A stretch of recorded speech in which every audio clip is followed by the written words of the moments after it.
ونصلي على رسوله الكريم اما بعد فاعوذ باللہ من الشیطان الرجیم بسم اللہ الرحمن الرحیم۔ آج کا بہت ہی اہم سوال ہے جو ایک بھائی نے سوال کیا کہ رکوع میں سجدہ تلاوت کی نیت کرنا کیسا ہے، یعنی رکوع میں اگر سجدہ تلاوت کی امام نیت کر لے اور باقاعدہ سجدہ تلاوت آیت سجدہ پڑھنے کے بعد نہ کرے تو کیا یہ سجدہ ادا ہو جاتا ہے یا نہیں؟ تو اس کے بارے میں مختصراً عرض یہ ہے کہ پہلے تو سامعین کو سوال سمجھانا چاہیے کہ آپ جب تراویح پڑھ رہے ہوتے ہیں اور آپ کا امام سجدہ آیت سجدہ کی تلاوت کرتے ہیں تو اس وقت بعض ائمہ کرام فوراً سجدہ کر لیتے ہیں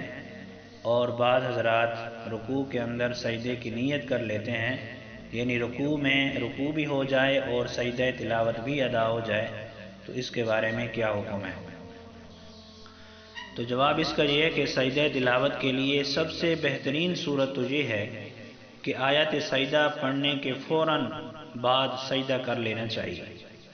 آیت سجدہ پڑھنے کے فوراً بعد سجدہ کر لیا جائے تو یہ سب سے بہترین صورت ہے۔ اس کی وجہ یہ ہے کہ اس طرح کرنے سے لوگوں کے اندر کوئی تشویش پیدا نہیں ہوتی، کوئی الجھن پیدا نہیں ہوتی، بلکہ معاملہ صاف کا صاف رہ جاتا ہے، ہر آدمی کو سمجھ میں آ جاتا ہے کہ آیت سجدہ تلاوت کی گئی اور اس کے بعد فوراً سجدہ کر دیا گیا ہے۔ اگر کوئی آدمی رکوع میں سجدہ تلاوت کی نیت کرنا چاہتا ہے تو اس کی صورت یہ ہے کہ اگر کوئی شخص نماز میں آیت سجدہ پڑھ کر فوراً رکوع کر لے یا آیت سجدہ پڑھنے کے بعد 2-3 آیتیں پڑھ کر نماز کا رکوع کر لے اور اس میں سجدہ تلاوت کی نیت کرے تو امام کا سجدہ تلاوت ادا ہو جائے گا۔ یعنی اگر کوئی شخص کوئی امام نماز میں آیت سجدہ پڑھ کر فوراً رکوع کر لیتا ہے یا آیت سجدہ پڑھنے کے بعد 2-3 آیتیں پڑھ کر نماز کا رکوع کر لیتا ہے اور اس میں سجدہ تلاوت کی نیت کر لیتا ہے تو امام کا سجدہ تلاوت ادا ہو جاتا ہے۔ اب دیکھنا یہ ہے کہ مقتدیوں کے لیے کیا حکم ہے، آخر مقتدیوں نے بھی تو آیت سجدہ سنی ہے تو ان کے بارے میں کیا حکم ہے؟ کیا امام کا رکوع میں سجدہ تلاوت کی نیت کرنا مقتدیوں کی طرف سے بھی کافی ہو جاتا ہے یا نہیں ہوتا؟ تو اس کے بارے میں حکم یہ ہے کہ امام نے رکوع میں سجدہ تلاوت کی نیت کی اور مقتدیوں نے بھی نیت کی تو مقتدیوں کا بھی سجدہ تلاوت بھی ادا ہو جائے گا۔ امام کی جس طرح امام نے نیت کی تو مقتدیوں نے بھی نیت کر لی۔ اس کی آسان صورت سمجھنے کے لیے یہ ہے کہ امام صاحب نے نماز شروع کرنے سے پہلے یہ بتا دیا مقتدیوں کو کہ آنے والی جو رکعت ہوگی ہماری اور اس کا جو رکوع ہے اس رکوع میں آیت سجدہ پڑھ کر رکوع کے اندر سجدہ تلاوت کی نیت کر لوں گا، آپ سب بھی نیت کر لیں۔ تو اگر امام نے بھی نیت کر لی اور مقتدیوں نے بھی نیت کر لی تو دونوں کا رکوع کے اندر سجدہ تلاوت ادا ہو جائے گا۔ لیکن اگر مقتدیوں نے رکوع میں سجدہ تلاوت ادا کرنے کی نیت نہیں کی تو اس صورت میں مقتدیوں کا سجدہ تلاوت ادا نہیں ہوگا۔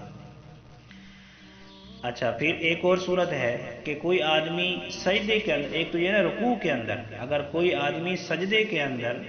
آیات سجدہ تلاوت کرنے کے بعد جو سجدہ آ رہا ہے اس سجدے کے اندر سجدہ تلاوت کی نیت کر لیتا ہے، سجدہ تلاوت کی نیت کر لیتا ہے